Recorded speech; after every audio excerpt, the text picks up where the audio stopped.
Any of us have encountered the feeling that there is a gap between who we are right now and who we want to be. Maybe we want to work out every day, stick to a healthy diet, learn a new language, or even read more books and engage more with our habits. But where is the problem? Why is it that when we try to change, after a few weeks or even just a few days, we fall back into our old ways? We often think it's our fault or that we simply don't have enough willpower to change. But the truth is, change is a complex process, and once we understand the principle behind it, it becomes much easier to achieve. Let's start by gaining a fresh perspective on our brains.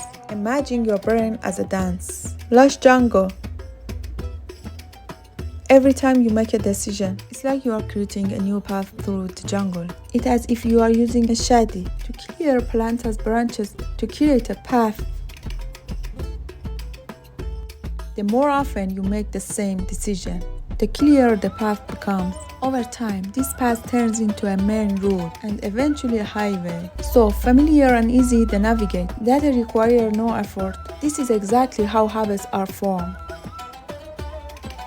That's why, as we get older, and after years of ingrained old habits, it becomes harder to change. Our brains have already built multiple routes and highways that remind us to follow your old pattern.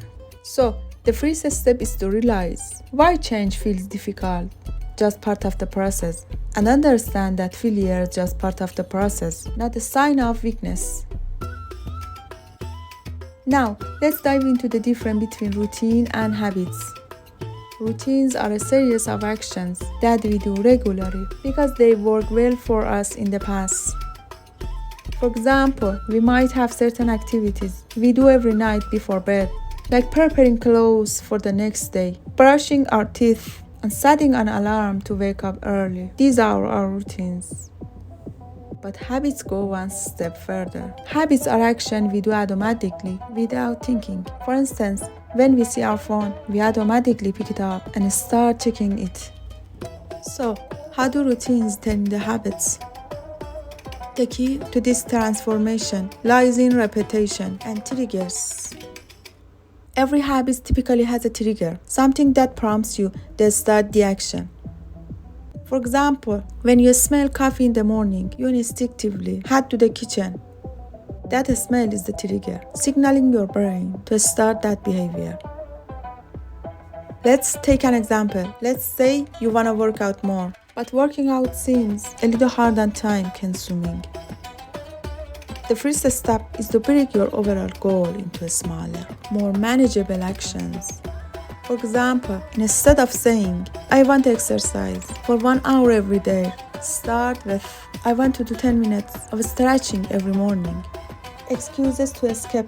Next, let's talk about creating triggers. For this new behavior, the best way to start a new habit is by setting up one or more triggers for yourself. For instance, always place your workout clothes next to your bed or keep a water bottle and yoga mat in a visible spot in your room.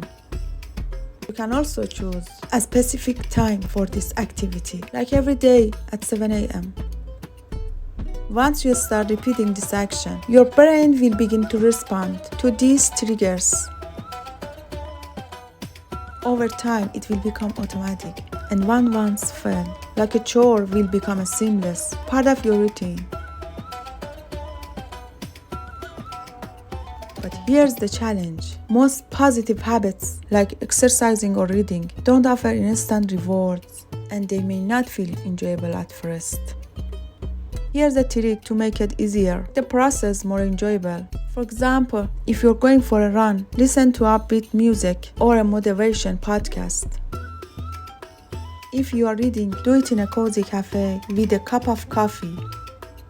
You might wonder, how long does it actually take to build a new habit? The truth is, this varies from person to person, and it can take anywhere from 15 days to even 250 days. It all depends on the type of habit you're trying to build, personality, and the amount of stress in your life. But don't worry, with daily repetition and by following these principles, you'll gradually reach the point where the new behavior becomes an automatic part of your life. In the end, there may not be any magic trick to changing your habits, but the science behind habit formation shows us that although the process is challenging, it's absolutely possible. With the right approach, you can replace negative habits with positive ones and get closer to your goals. So, now that we understand why changing habits can be tough and how we can make it easier by using the right principles, remember that building new habits doesn't have to feel overwhelming from the start. Change is a gradual process and, at times, challenging, but with repetition and the right triggers, we can easily turn new habits into a regular part of our lives. If you are thinking about making changes, just keep in mind that setbacks are a natural part of the process and they shouldn't discourage you. Take a small step with motivation and never forget that every big change starts with a small decision. If you found this video helpful, don't forget to share it and drop your thoughts in the comments so we can all grow together on this journey.